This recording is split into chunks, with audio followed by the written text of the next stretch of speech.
আমার আপনার নবীর ব্যাপারে আল্লাহ তাআলা কি বলেন? আল্লাহ তাআলা বলেন, নবী আপনি বলেন। কি বলবে?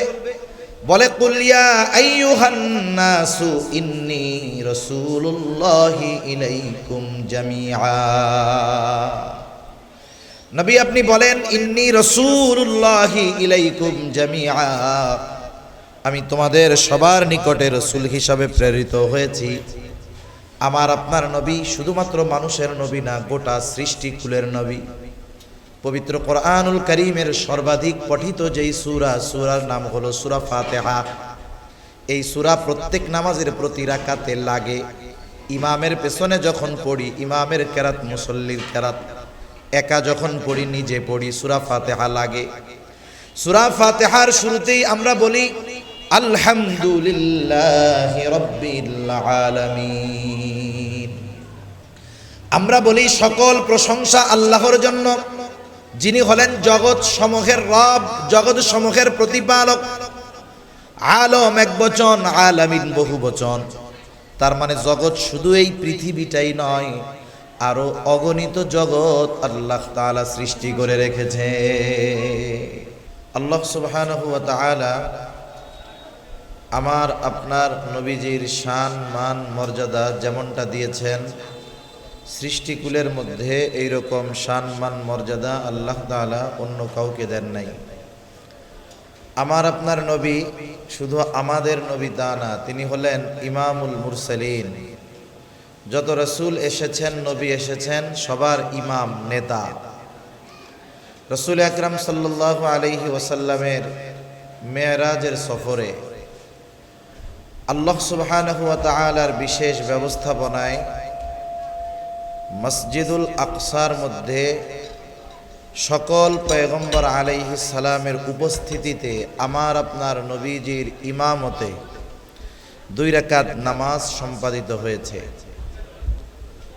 রাসূলুল্লাহ সাল্লাল্লাহু আলাইহি ওয়াসাল্লাম নবীদেরও নবী, তিনি নবীদেরও ইমাম, ইমামুল মুরসালিন। আমার আপনার নবীর আগে যত নবী দুনিয়াতে এসেছেন, প্রত্যেকটা নবীর নবুয়তির একটা এরিয়া ছিল, নবুয়তির একটা সীমানা ছিল, কিন্তু আমার আপনার নবীজির ক্ষেত্রে সেটা ভিন্ন রকম। যেমন আমার আপনার নবীর আগে অনেক জলিলুল কদর নবী এ দুনিয়াতে আগমন করেছেন। কোরআনুল কারীমের মধ্যে 25 জন নবী রাসূলের কথা বর্ণনা হয়েছে। আল্লাহ তাআলা কয়েকজন নবীর ব্যাপারে এই খবরও দিয়ে দিয়েছেন কোরআনুল কারীমের মধ্যে, যে তারা কোন জায়গার নবী ছিল, কাদের জন্য নবী ছিল। এক নবীর উপস্থিতিতে পৃথিবীর বিভিন্ন স্থানে আরো নবী ছিল।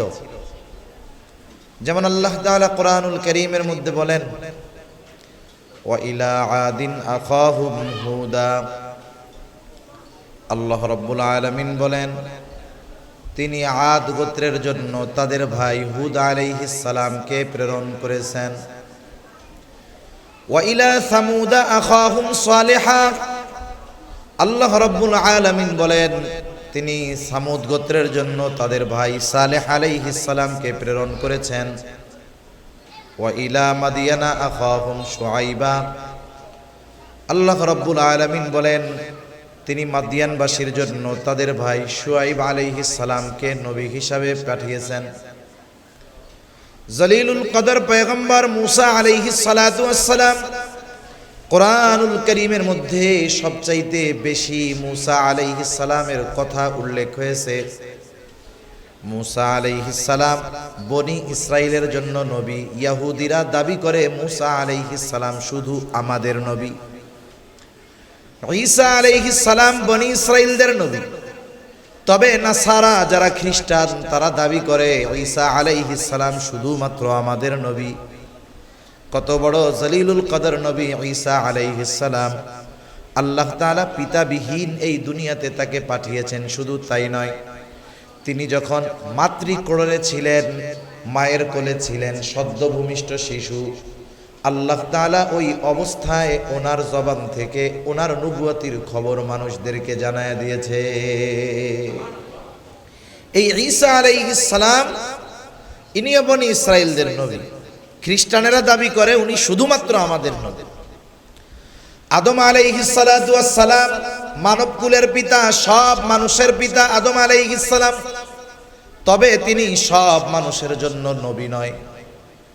জলিলুল কদর নবী খলিলুল্লাহ ইব্রাহিম আলাইহিস সালাম, তিনি মুসলিম মিল্লাতের পিতা। আল্লাহ তাআলা কোরআনুল কারীমের মধ্যে বলেন, মিল্লাতা আবিকুম ইব্রাহিম হুয়া সাম্মাকুমুল মুসলিমিন। মুসলিম মিল্লাতের পিতা ইব্রাহিম আলাইহিস সালাম, সব মুসলমানের পিতা, কিন্তু সব মুসলমানের নবী নয়। আমার আপনার নবীর ব্যাপারে আল্লাহ তাআলা কি বলেন? আল্লাহ তাআলা বলেন, নবী আপনি বলেন। কি বলবে?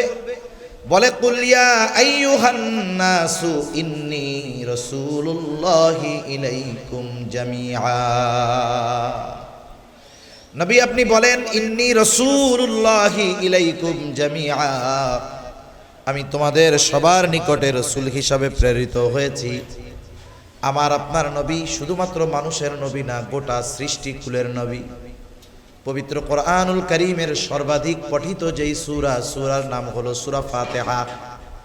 এই সূরা প্রত্যেক নামাজের প্রতি রাকাতে লাগে। ইমামের পেছনে যখন পড়ি, ইমামের কেরাত, মুসল্লির কেরাত, একা যখন পড়ি, নিজে পড়ি, সূরা ফাতিহা লাগে।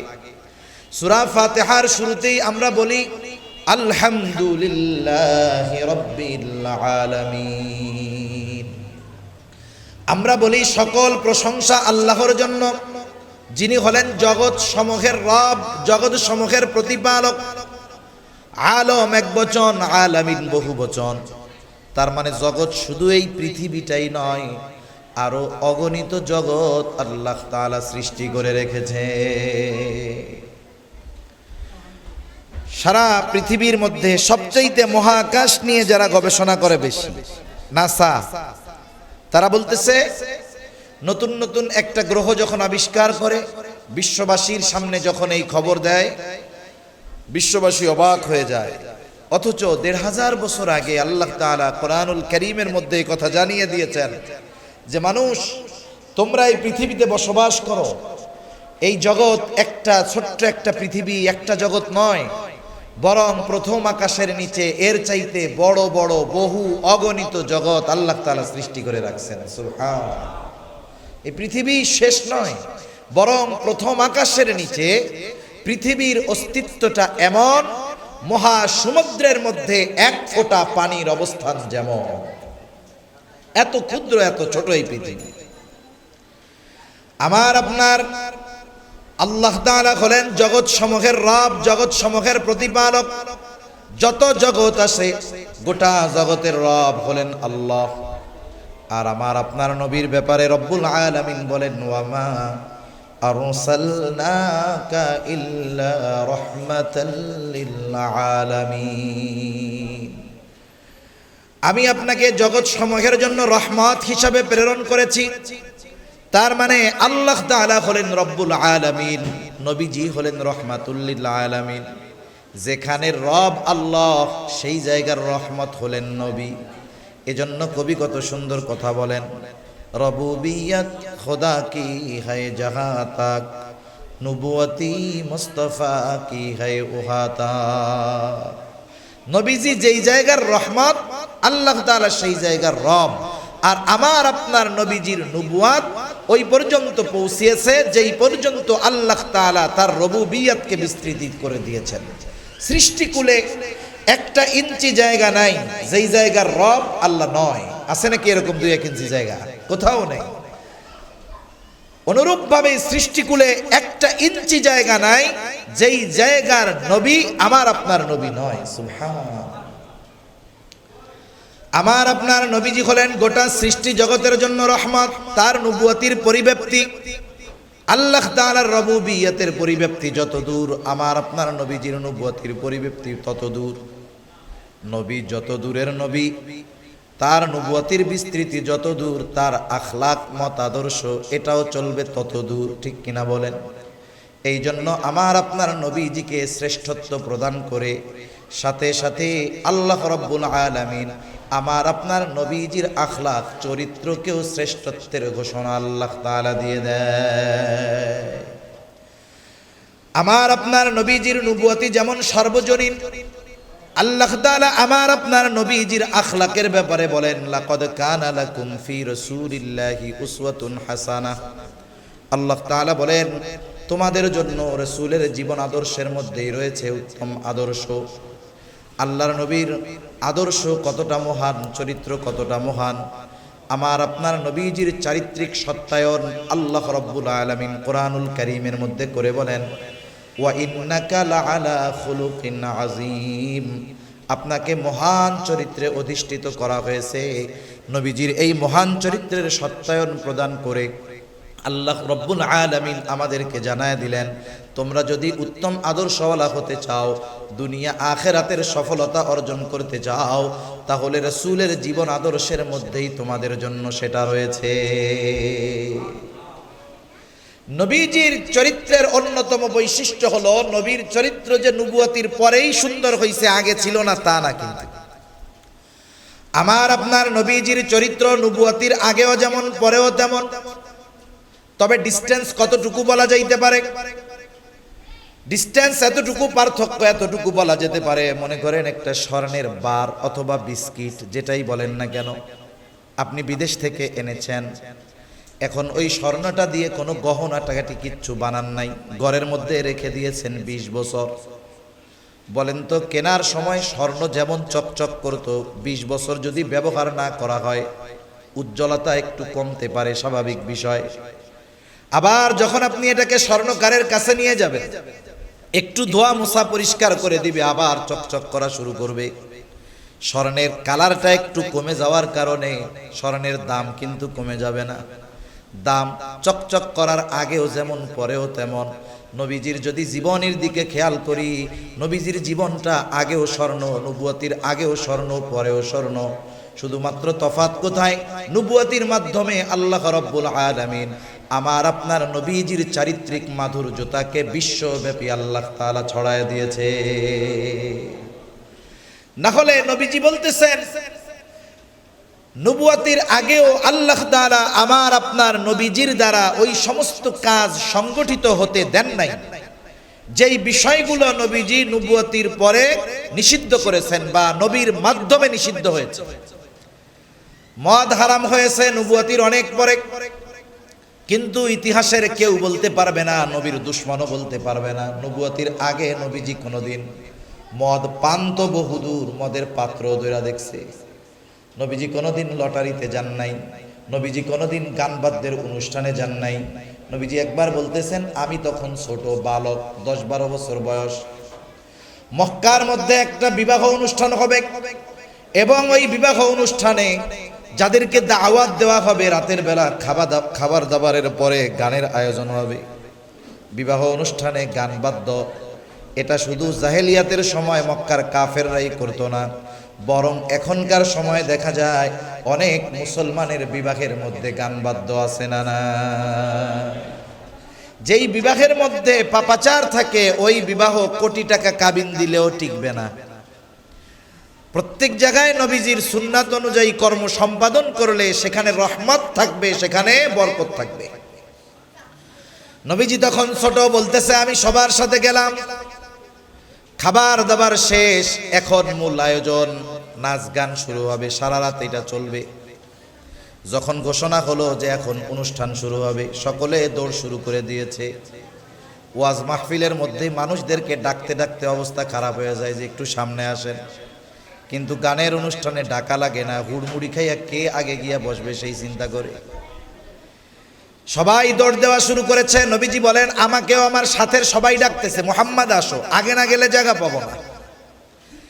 শিশু নবী বলেন, নবীজি বলেন, হঠাৎ আমার দু চোখ জোড়ে প্রচন্ড রকমের ক্লান্তি, ঘুম চলে আসছে, সবাই চলে গেছে, আমি পাশে ঘুমায় গেলাম। আমি ঘুমায় পড়ছি, আমার আর কোনো হুঁশ নাই, সারা রাত কি হয়েছে। সকালবেলায় যখন সূর্য উঠেছে, সূর্যের আলো যখন আমার চোখের উপরে পড়েছে, আমার ঘুম ভাঙছে। গত রাত কি হয়েছে, কিভাবে অতিবাহিত হয়েছে, আমার কোনো খবর নাই। নবীজি আবার আরেকটা বর্ণনায় বলেন, একবার বাইতুল্লাহর সংস্কার করা হবে। সংস্কার কাজের সময় কাফেররা সিদ্ধান্ত নিল যে আমরা কেউ যেই পোশাক পরে পাপাচারে লিপ্ত হই, অপরাধ করি, গুনাহ করি, এই পোশাক পরে বাইতুল্লাহ সংস্কারের কাজে অংশগ্রহণ করা যাবে না। কি করবা? সকলে মিলে সিদ্ধান্ত নিল আমরা আমাদের পোশাক খুলে ফেলবো, বিবস্ত্র অবস্থায় কাজ করব। হযরত আব্বাস রাদিয়াল্লাহু তাআলা আনহু তখন নবীজিকে বলতেছে, মুহাম্মদ, সকলেই পোশাক খুলে ফেলতেছে, তুমিও খুলো। নবীজি যখন বলেন, আমি যখন চিন্তা করতেছি আমার লুঙ্গি খোলা লাগবে, এই চিন্তা করার সাথে সাথে নবীজি অজ্ঞান হয়ে জমিনে পড়ে গেছে। যে কথা বোঝানোর জন্য বলতেছি যে নবুয়তির পরে যেই সমস্ত বিষয় আল্লাহ নিষিদ্ধ করেছেন অথবা নবীর মাধ্যমে করিয়েছেন, এমন কোন কাজ আল্লাহ তাআলা নবুয়তির আগে আমার আপনার নবীজির মাধ্যমে সংগঠিত হতে দেন নাই। নবীজির চারিত্রিক সত্যায়ন নবুয়তির পরে শুধু আল্লাহ তাআলা করেছেন তা নয়, আমার আপনার নবীজির আল আমিন উপাধি যখন তিনি পেয়েছেন তখন বয়স হয়তো 20-এর ঘরে। তখনই মক্কার মানুষ উপাধি দিয়েছে আল আমিন, তখনই মক্কার মানুষ আমার আপনার নবীজিকে উপাধি দিয়েছে আস-সাদিক, সত্যবাদী, আমানতদার। শুধু তাই না, মক্কার কাফেররা নবীজিকে হত্যার ব্যাপারে অপচেষ্টা করেছে, কিন্তু কখনো নবীজির চরিত্রের ব্যাপারে অপবাদ দেওয়ার দুঃসাহস করতে পারে না। কাফেররা নবুয়তির পরে নবীজির থেকে মানুষদেরকে ঠেকানোর জন্য নবীর ব্যাপারে কয়েকটা শব্দ বলতো। জাহেলিয়াতের সময়ও হজ হইতো, তখনও মানুষ বাইতুল্লাহ জিয়ারত করার জন্য আসতো। হজের মৌসুমে মক্কায় ঢোকার যেই দরজাগুলো ছিল, রাস্তাগুলো ছিল, কুরাইশ কাফেররা প্রত্যেক জায়গায় প্রতিনিধি দাঁড় করায়া দিত। ওদের কাজ কি? কাজ ছিল যে যারাই আসবে তোমরা ঘোষণা করবা যে আমাদের মক্কায় মুহাম্মদ নামে একজন লোক আছে। কেউরে বলতো যে বলবা যে সে কিন্তু পাগল, তার কাছে তোমরা কেউ যাবা না। আর এক রাস্তায় দাঁড়ায় আর একজন ঘোষণা করতো, শোনো মক্কায় মুহাম্মদ নামে একজন লোক আছে, সে কিন্তু জাদুকর, তার কাছে যাবা না। আর এক জায়গায় আর এক লোক দাঁড়ায় বলতো, শোনো আমাদের এলাকায় একজন লোক আছে, নাম হলো তার মুহাম্মদ, সে কিন্তু কবি, তার কাছে যাবা না। আর এক রাস্তায় দাঁড়ায় আর একজন বলতো, শোনো আমাদের এলাকায় একজন লোক আছে, তার নাম মুহাম্মদ, সে কিন্তু পাগল, তার কাছে কেউ যাবা না। একটু চিন্তা করে দেখেন, এই মানুষগুলো কেউ আমার আপনার নবীজির নামটা পর্যন্ত জানতো না। কাফেররা আমার আপনার নবীজির ব্যাপারে এই কথাগুলো যখন মানুষের কাছে বলতো, মানুষের বিষয় হলো আল ইনসানুন হারিসুন আলা মা মুনিআ, মানুষকে যেটা নিষেধ করা হয় সেটার প্রতি মানুষের আগ্রহ বেশি জাগ্রত হয়। ওরা চিন্তা করে হজ তো একদিনের কাম, তাহলে একটু জাদুকরের জাদু দেখে আসি। এবার খুঁজতো কোথায় সেই মুহাম্মদ জাদুকর। এইবার আমার আপনার নবীর কাছে যাইতো। আসলে কি নবী জাদু জানে নাকি? নবী তো জাদু জানে না। নবীর কাছে যে যায় নবী শুধু তাকে কোরআন শোনায় দেয়। এইবার যাইতো জাদু দেখার জন্য, যখন যার কাছে ওহী নাজিল হচ্ছে তার পবিত্র জবানে যখন কোরআনুল কারীমের তিলাওয়াত শুনতো, হায় রে, কোরআনের প্রভাব তো জাদুর প্রভাবের চাইতে অগণিত গুণ বেশি। এইবার জাদু দেখতে গিয়া কোরআনের তিলাওয়াত শুনে অনেকের অন্তরে হেদায়েতের বাতি প্রজ্বলিত হয়ে যাইত। যারে কেউ চিনত না তাকে কাফেররা চিনায় দিছে। অনেকে সাহিত্য মনা ছিল, কবিতা শোনার জন্য যাইতো, দেখি কেমন কবিতা বলে। কবিদের সাহিত্যের যেই ভাষার অলংকার, ভাষা শৈলী, বর্ণনা শৈলী, শব্দ শৈলী, বাক্য শৈলী, এই সাহিত্যের যেই ভাষার সৌন্দর্য তার চাইতে অগণিত গুণ বেশি সৌন্দর্য কোরআনুল কারীমের বর্ণনা শৈলী।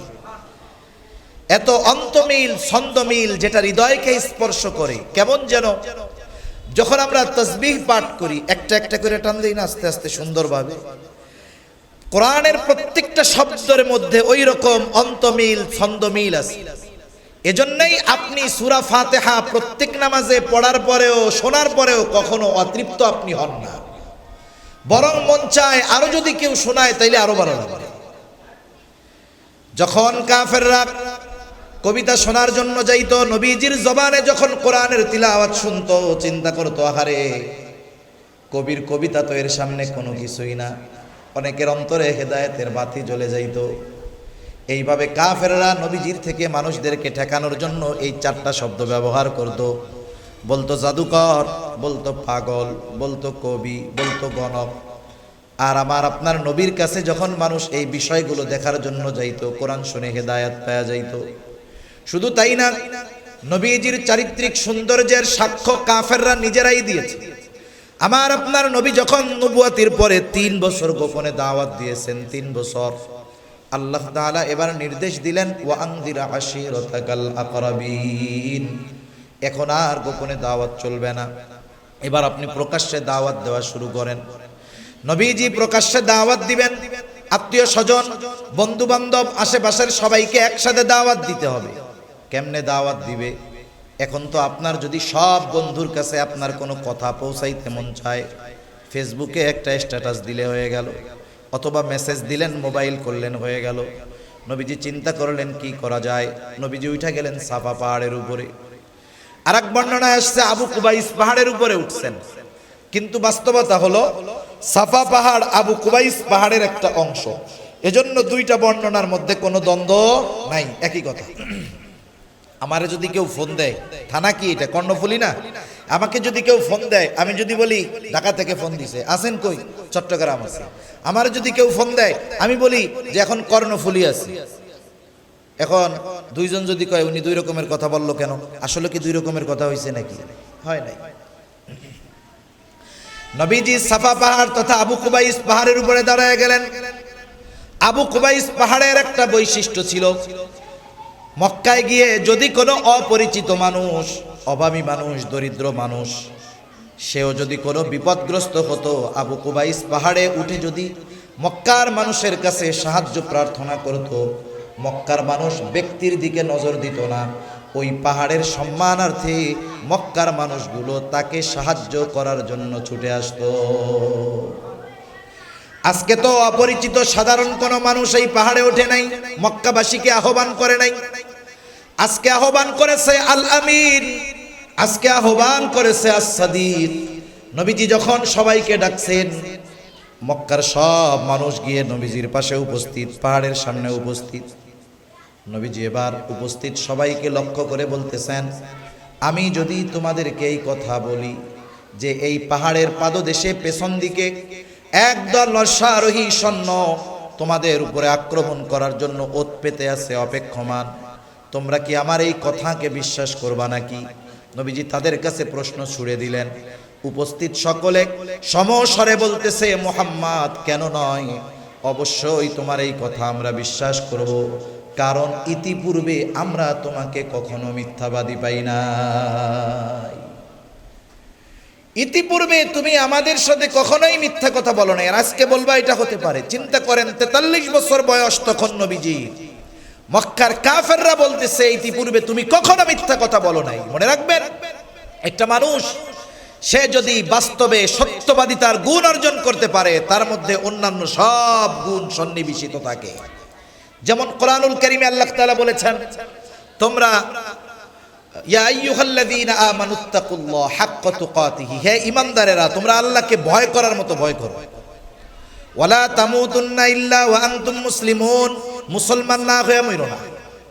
কোরআনুল কারীমের একটা বৈশিষ্ট্য হলো, কোরআনুল কারীমে আল্লাহ তাআলা শুধু বান্দাকে নির্দেশ দেন এমনটা নয়, বরং ওই নির্দেশ বাস্তবে পরিণত করার জন্য যা দরকার সেই দিক নির্দেশনাও আল্লাহ তাআলা দিয়ে দেয়।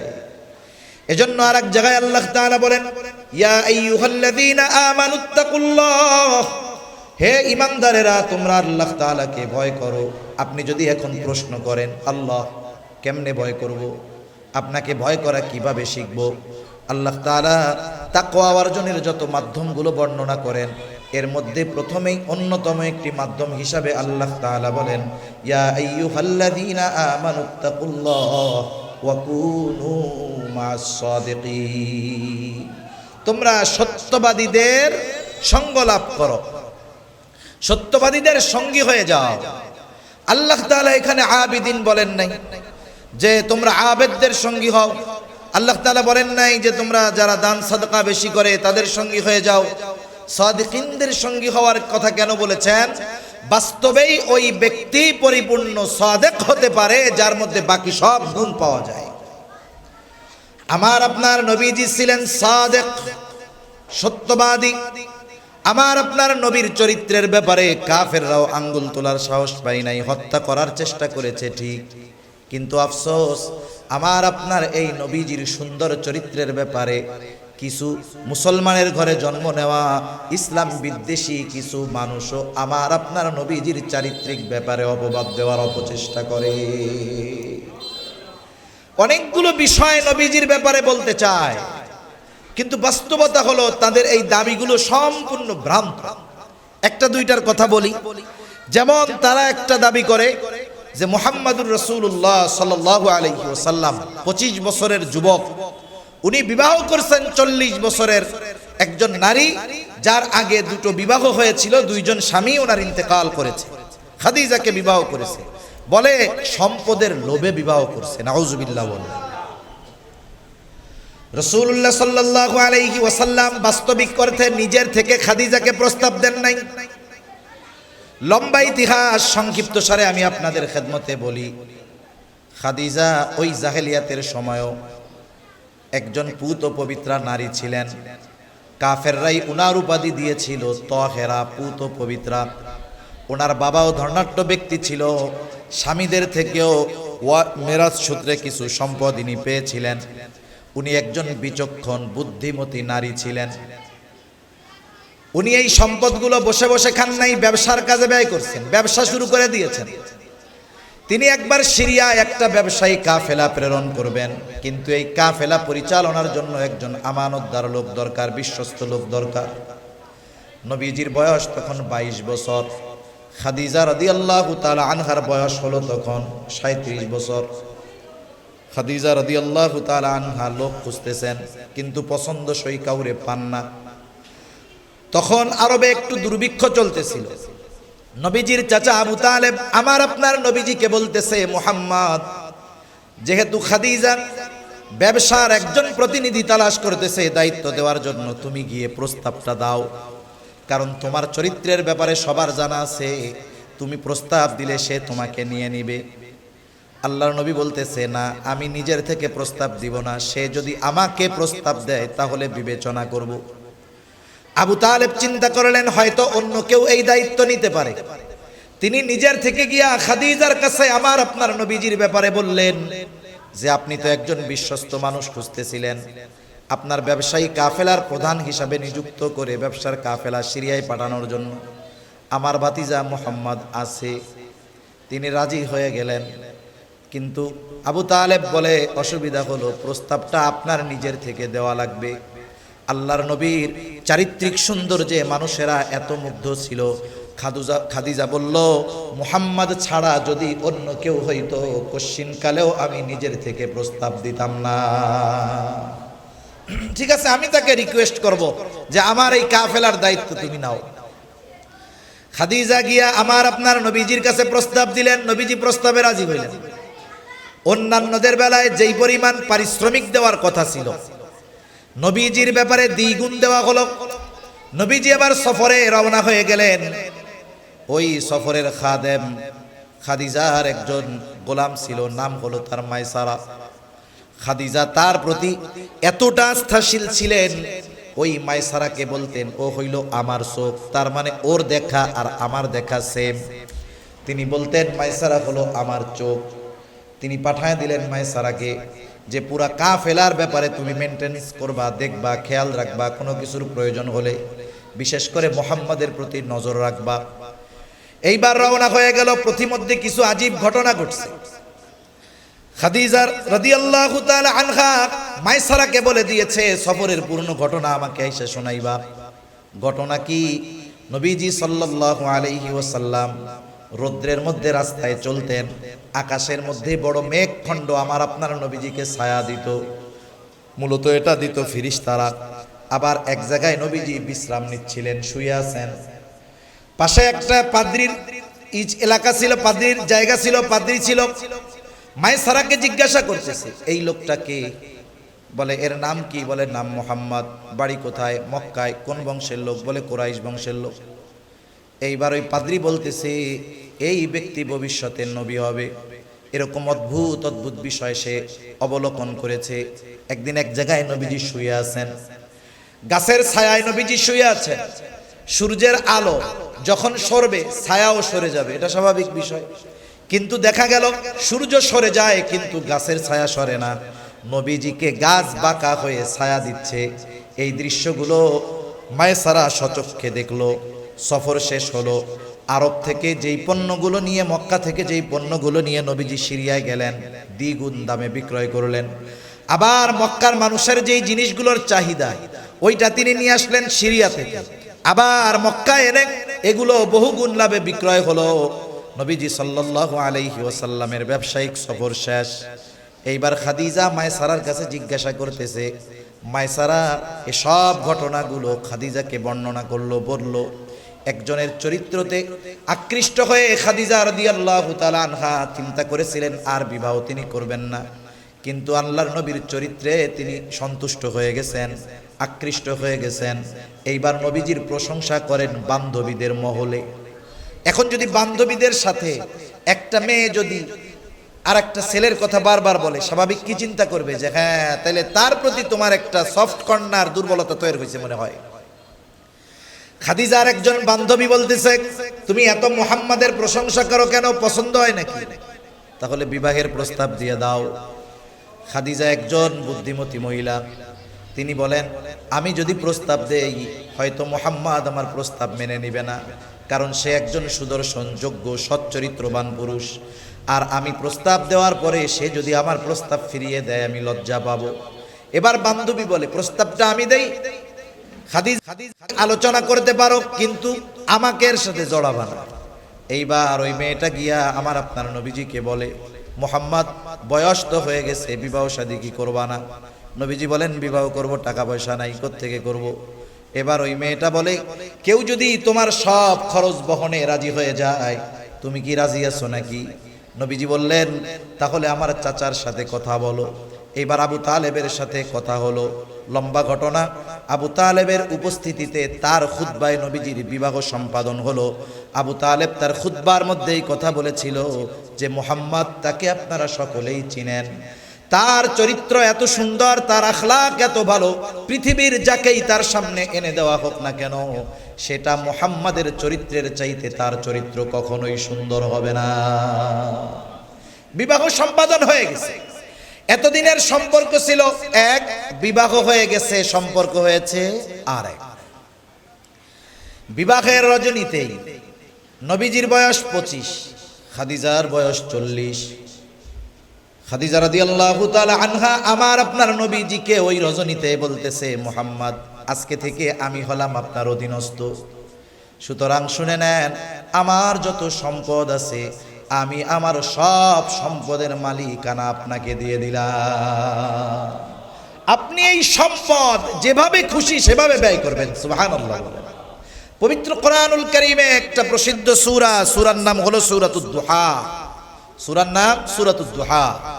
কিছুদিন নবীজির কাছে ওহী আসা বন্ধ ছিল, যে কোনো কারণে আসে নাই, অসুস্থ ছিলেন, হয়তো তাহাজ্জুদে উঠতে পারেন নাই। মক্কার কাফেররা তো ওত পেতে থাকতো নবীজিকে কথার মাধ্যমে কেমনে কষ্ট দেওয়া যায়। এক দুষ্ট মহিলা নবীজিকে বলতেছে নবীজির ব্যাপারে যে মুহাম্মাদের কাছে মুহাম্মাদের শয়তানটা আর আসে না, নাউজুবিল্লাহ। তার মানে জিবরাইল আলাইহিস সালামের কথা বলতেছে, এটা আর আসে না। মুহাম্মাদের আল্লাহ মুহাম্মাদকে ভুলে গেছে। এই কথাগুলো যখন বলছে অন্তরে একটু কষ্ট লাগছে না? আল্লাহ তাআলা এটাকে কেন্দ্র করে সূরা দুহা নাযিল করেছেন। এই সূরা দুহার মধ্যে আল্লাহ তাআলা আমার আপনার নবীজিকে প্রদত্ত নবুয়াতির আগের 3টা নেয়ামতের কথা বলছেন, গুরুত্বপূর্ণ 3টা নেয়ামত, যেগুলো নবুয়াতির আগেই আল্লাহ তাআলা আমার আপনার নবীকে দিয়েছে। আল্লাহ রাব্বুল আলামিন বলেন, মা ওয়াদ্দাআকা রাব্বুকা ওয়া মা ক্বালা ওয়ালাল আখিরাতু খায়রুল লাকা মিনাল উলা ওয়ালা সাওফা ইউতিকা রাব্বুকা ফাতারদা আলাম ইয়াজিদকা ইয়াতীমান ফাআওয়া। আপনার রব আপনারে ভুলেও নাই, ছেড়েও দেয় নাই, বরং শুনে রাখেন আপনার প্রত্যেকটা প্রেজেন্ট, প্রত্যেকটা বর্তমান, প্রত্যেকটা ভবিষ্যৎ আপনার বর্তমানের চাইতে উত্তম। যদি ধরেন কথাটা কেমন, আপনার এই মুহূর্তটা যেমন, তারপরের মুহূর্ত আরো আপগ্রেড, তারপরের মুহূর্ত আরো আপগ্রেড। তার মানে যত ভবিষ্যৎ আসবে আপনার শান মান মর্যাদা তত উঁচুতে উঠতে থাকবে। সুবহানাল্লাহ। সময়ের সাথে সাথে শুধু আপনার সম্মান বাড়বে, দুনিয়ায়ও বাড়বে, আখিরাতেও বাড়বে। ওয়ালাল আখিরাতু খায়রুল লাকা মিনাল উলা ওয়ালা সাওফা ইউতিকা রাব্বুকা ফাতারদা। অচিরেই আপনার রব আপনাকে এত কিছু দিবেন যে আপনি খুশি হয়ে যাবেন। আরে হাবিব, আপনি শুইনা নেন, আমি তো আপনাকে নবুয়তি দেওয়ার আগেই ভুলা যাই নাই। যখন আপনাকে নবুয়তি দেই নাই, নবুয়তি দেওয়ার পরে তো আপনার সব ইন্তজাম করার জিম্মাদারি আমি আল্লাহ। ওই অবস্থার আগে আমি ভুলি নাই, আর এখন আপনারা ভুলে যাব, এটা হয় কেন? আল্লাহ রাব্বুল আলামিন বলেন, আলাম ইয়াজিদিকা ইয়াতীমান ফাআওয়া। আমি কি আপনাকে ইয়াতীম অবস্থায় পাই নাই? ইয়াতীম অবস্থায় পেয়ে আপনাকে আমি ছেড়ে দেই নাই, আপনার লালন পালনের ব্যবস্থা করেছি। কেমনে আল্লাহ করছেন? স্বাভাবিকভাবে আমাদের সমাজে কি হয়, মনে করেন একজনের ছেলে বিবাহ করছে, ওই ছেলের স্ত্রীর পেটে সন্তান, আলট্রাসোনোগ্রাম করে জানছে ছেলে হবে। তাহলে বলেন তো ওই বাড়ির দাদা খুশি হয় না বেজার হয়? দাদি যদি নিজেও মহিলা কিন্তু যদি শোনে ছেলের ছেলে হবে বেশি খুশি হয়। এখন এই ছেলেটা দুনিয়ায় ভূমিষ্ঠ হওয়ার 2 মাস আগে আপনার ছেলেটা মারা গেল। বলেন তো এতকাল যেই আনন্দ ছিল যে আপনার নাতি আসবে, ছেলের ঘরের নাতি, ছেলে যখন মারা যাবে ছেলের ঘরের নাতির আগমন আপনাকে আর আনন্দিত করবে না। তখন কপাল ঘুচায়া যাবে যে হায় রে, এখন যদি দুনিয়া আসে কে খাওয়াবে, কে লালন পালন করবে? দাদির মুখেও হাসি নাই, দাদার মুখেও হাসি নাই, চাচার মুখেও হাসি নাই। কিন্তু আমার আপনার নবী দুনিয়ায় আসার আগে আমার আপনার নবীর পিতা ইন্তেকাল করেছে। এই কারণে আব্দুল মুত্তালিবের কপাল ঘুচায়া যায় নাই। ঐতিহাসিকেরা লিখেন, যারা সিরাত লিখেছে, নবীজির জীবনী লিখতেছেন, আব্দুল মুত্তালিব আল্লাহর কাছে 10টা সন্তান চাইছিল জমজম কূপ খনন করার কাজে সহযোগিতার জন্য। আব্দুল মুত্তালিব এই 10 সন্তান পেয়ে যত খুশি না হয়েছে, আমার আপনার নবী দুনিয়ায় আগমন করার কারণে আব্দুল মুত্তালিব তার চাইতে অগণিত গুণ বেশি খুশি হয়েছে। ইয়াতীম হয়ে এসেছেন কিন্তু নিজের পরিবারের লোক তাকে বোঝা মনে করে নাই, বরং আরো আনন্দিত হয়েছে বেশি। এরপরে লম্বা কথা, মা দুনিয়া থেকে চলে গেছে, এবার অভিভাবকের দায়িত্ব নিয়েছে আব্দুল মুত্তালিব। 2 বছর পরে তিনিও মারা গেছে।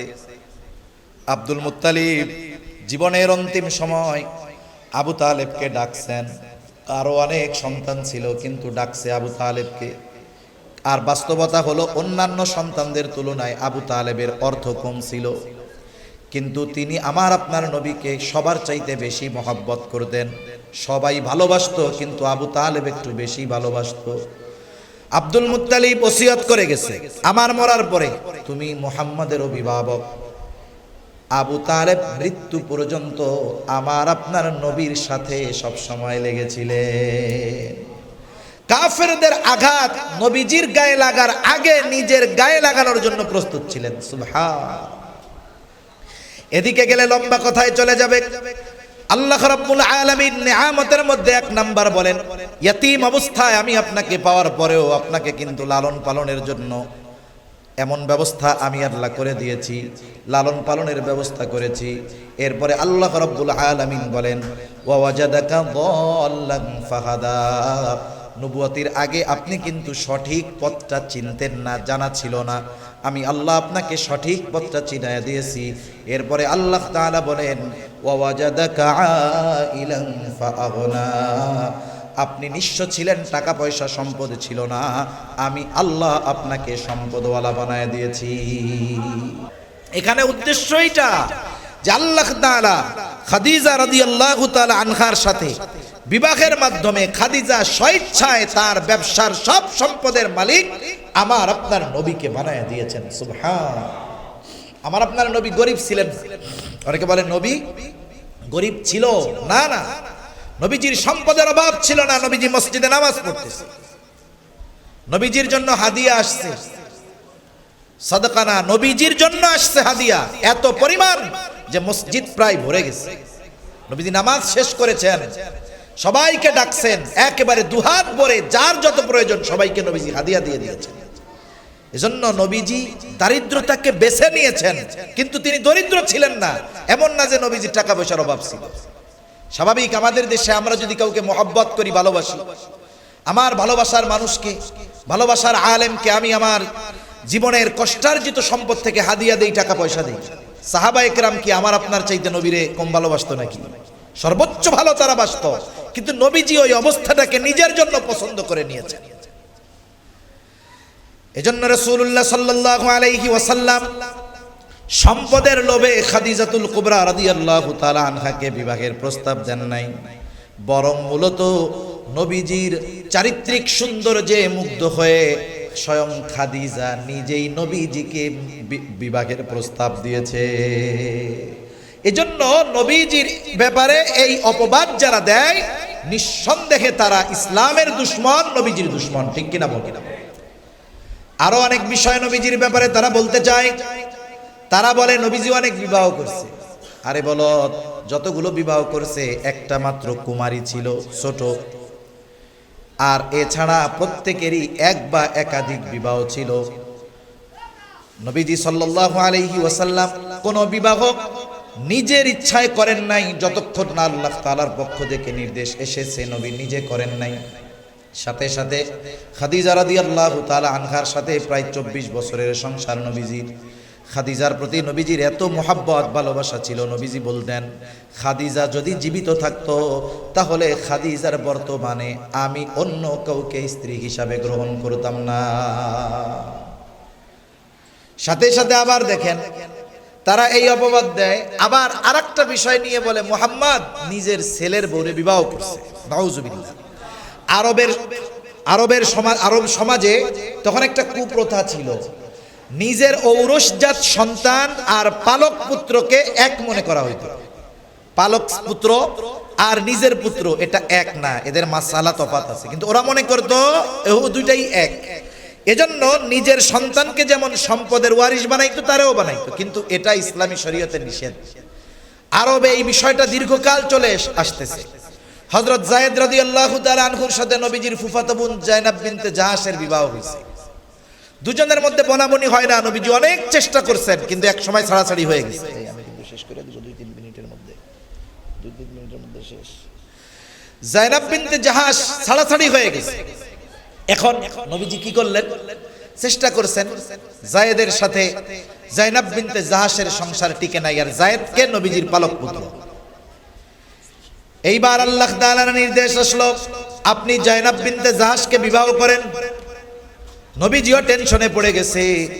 শতাব্দীর পর শতাব্দী ধরে আমাদের সমাজে এটাকে অন্য চোখে দেখা হয়, পালক পুত্রকে নিজের পুত্রের মতো মনে করা হয়। এখন যদি বিবাহ করি অবস্থা কি হবে? কিন্তু আল্লাহ তাআলা আমার আপনার নবীর মাধ্যমে শুধু ওহী নাজিল করেই শেষ করেন নাই, ওহী নাজিল করার সাথে সাথে আমার আপনার নবীর মাধ্যমে আল্লাহ তাআলা প্রত্যেকটা আইনের বাস্তব প্রয়োগ করে দিয়েছে। এজন্য নবীজি হলেন প্র্যাকটিক্যাল কোরআন। কোরআনে এমন কোনো আইন নাই, এমন কোনো বিধান নাই যেটা আমার আপনার নবীর মাধ্যমে বাস্তবায়িত হয় নাই। চুরি করলে হাত কাটতে হবে, নবীজি নিজে এটার বাস্তবায়ন করেছেন। জেনা করলে শাস্তি কি হবে, নবীজি এটার বাস্তবায়ন করেছেন। শুধু বিধান নাজিল যদি হতো এটার বিষয় একরকম ছিল, কিন্তু নবীজি যখন একটা কাজ প্র্যাকটিক্যাল করেছেন এটার তাৎপর্য আর একরকম। কারণ অনেক সময় বলার চাইতে করার মাধ্যমে এটার প্রভাব বেশি পড়ে। একটা উদাহরণ দেই, নবীজিকে যখন প্রথমবার হিজরতের পরে সাহাবায়ে কেরামদেরকে নিয়ে গেছেন উমরা করার উদ্দেশ্যে, হুদাইবিয়ার সন্ধি হলো। চুক্তির মধ্যে একটা চুক্তি, এই বছর মুসলমানেরা মক্কায় ঢুকতে পারবে না, আগামী বছর ঢুকবে। নবীজি সব মাইনা নিছেন। আর এই হুদাইবিয়ার সন্ধি দেখতে এমন ছিল যে প্রত্যেকটা ধাপ কাফেরদের পক্ষে, প্রত্যেকটা শর্তে যেন কাফেররা জয়ী হয়ে গেছে। সেজন্য সাহাবায়ে কেরামের মন খারাপ, ফিরে যেতে হবে। অনেকে জবাই দেওয়ার জন্য সাথে ছাগল আনছে, দুম্বা আনছে। নবীজি সকলের মন খারাপ, সকলে অন্যমনস্কা। নবীজি একবার নয়, দুইবার নয়, 3 বার তাদেরকে বললেন যার সাথে যেই জন্তু আছে জবাই করে ফেলো। সকলের মন খারাপ, অন্যমনস্ক, কেউ কথা নবীজির শুনে নাই, কেউই জবাই করে না। নবীজি ঘরের মধ্যে ঢুকলেন। ওই সফরে নবীজির সাথে ছিলেন উম্মে সালামা রাদিয়াল্লাহু তাআলা আনহা। যখন নবীজি উম্মে সালামা রাদিয়াল্লাহু তাআলা আনহার কাছে গিয়ে বললেন, অবস্থা তো এই, কি করা যায়? উম্মে সালামা রাদিয়াল্লাহু তাআলা আনহা পরামর্শ দিলেন, ইয়া রাসূলুল্লাহ, সকলের মন খারাপ, সকলে হয়তো অন্যমনস্ক আছে, চিন্তা করছে দীর্ঘদিন পর বাইতুল্লাহটা একটু ছুঁয়া দেখব, আত্মীয় স্বজনের সাথে একটু দেখা করব। এক কাজ করেন, আপনি আপনার জন্তুটা নিয়ে তাদের সামনে জবাই করে দেন। নবীজি আর কিছু বলেন নাই। নিজের যেই প্রাণীটা জবাই দেওয়ার জন্য আনছেন, উপস্থিত সাহাবা একরামের সামনে যখন নবীজি জবাই দিয়ে দিলেন, নবীজিকে দেখে সাথে সাথে সকলেই নিজেদের সাথে থাকা ছাগল দুম্বাগুলো জবাই করে দিল।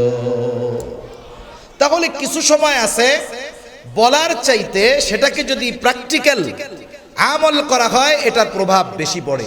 এজন্য আল্লাহ তাআলা কোরআনে যত বিধান নাজিল করেছেন আমার আপনার নবীজির মাধ্যমে, এটাকে প্র্যাকটিক্যাল ভাবে বাস্তবায়ন আমার আপনার নবীর মাধ্যমে আল্লাহ তাআলা করিয়েছেন। তা নবীজির চরিত্র হলো মহাসাগরের মতো, মহাসমুদ্রের মতো চারিত্রিক সৌন্দর্য। এটা এক মজলিসে একদিনে অল্প সময় বলা সম্ভব না, এটা অসম্ভব। আমার আপনার নবীজির চরিত্র হলো প্রত্যেকটা জায়গায় পূর্ণাঙ্গ। এমন নয়, নবীজির জীবনটা তো এক বহুমুখী জীবন। কোন নবীর জীবন সব দিক দিয়ে নাই। যেমন আপনি যদি চিন্তা করেন আপনি আদর্শ স্বামী হবেন, আদর্শ নিবেন কার কাছ থেকে? চিন্তা করলেন ঈসা আলাইহিস সালাম কেমন স্বামী ছিল, আমি ওরকম স্বামী হব, জীবনেও পারবেন না। কারণ ঈসা আলাইহিস সালাম যতদিন দুনিয়ায় ছিলেন উনি বিবাহই করেননি। আপনি আদর্শ বাবা হবেন, ঈসা আলাইহিস সালাম থেকে আপনি পারবেন না এটা নিতে। আপনি আদর্শ সমরনায়ক হবেন, ঈসা আলাইহিস সালাম তার জীবনে যুদ্ধে অংশগ্রহণ করা লাগে নাই, পারবেন না, যদিও পরবর্তীতে শেষে এসে করবে। আপনি আপনি আদর্শ রাষ্ট্রনায়ক হবেন, মুসা আলাইহিস সালামের অনুসরণ করবেন। মুসা আলাইহিস সালাম বড় একটা সম্প্রদায়ের নবী ছিলেন, কিন্তু উনি বাদশা ছিলেন না। কিন্তু আমার আপনার নবী সব ছিলেন, এবং প্রত্যেক জায়গায় নবীজির আখলাক ছিল 100 একেবারে পরিপূর্ণ। নবীজির চরিত্রের গ্রাফ আপ ডাউন ছিল না, একেবারে সেম লেভেলে ছিল এবং পরিপূর্ণ ছিল। এজন্য আমার আপনার নবীর চরিত্র শুধু উত্তম চরিত্র নয়, আমার আপনার নবীর চরিত্র হলো পরিপূর্ণ উত্তম চরিত্র। সুবহানাল্লাহ বলেন। এজন্য নবীজি নিজেই বলেন, ইন্নামা বুইসতু লিউতাম্মিমা মাকারিমাল আখলাক। নবীজি বলেন, আমাকে উত্তম চরিত্রে পরিপূর্ণতা প্রদানার্থে প্রেরণ করা হয়েছে। তার মানে আমার আপনার নবীর আগে যত নবী এসেছে সবাই উত্তম চরিত্রওয়ালা, কোনো সন্দেহ নাই।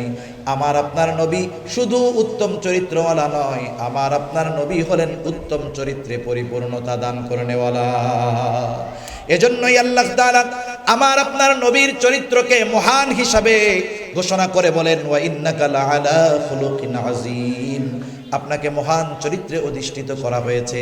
সাথে সাথে তামাম বিশ্ববাসীকে ওই মহান চরিত্র যার, তার অনুসরণ করার জন্য উদ্বুদ্ধ করে আল্লাহ তাআলা বলেন, লাকাদ কানা লাকুম ফি রাসূলিল্লাহি উসওয়াতুন হাসানা। অবশ্যই নিশ্চয়ই তোমাদের জন্য রাসূলের জীবন আদর্শের মধ্যেই রয়েছে উত্তম আদর্শ। এজন্য আমরা যদি আদর্শবান মানুষ হতে চাই, আদর্শবান বাবা হতে চাই, আদর্শবান শাসক হতে চাই, বিচারক হতে চাই, প্রত্যেকটা জায়গায় রাসূলের অনুসরণ করার দরকার আছে না নাই?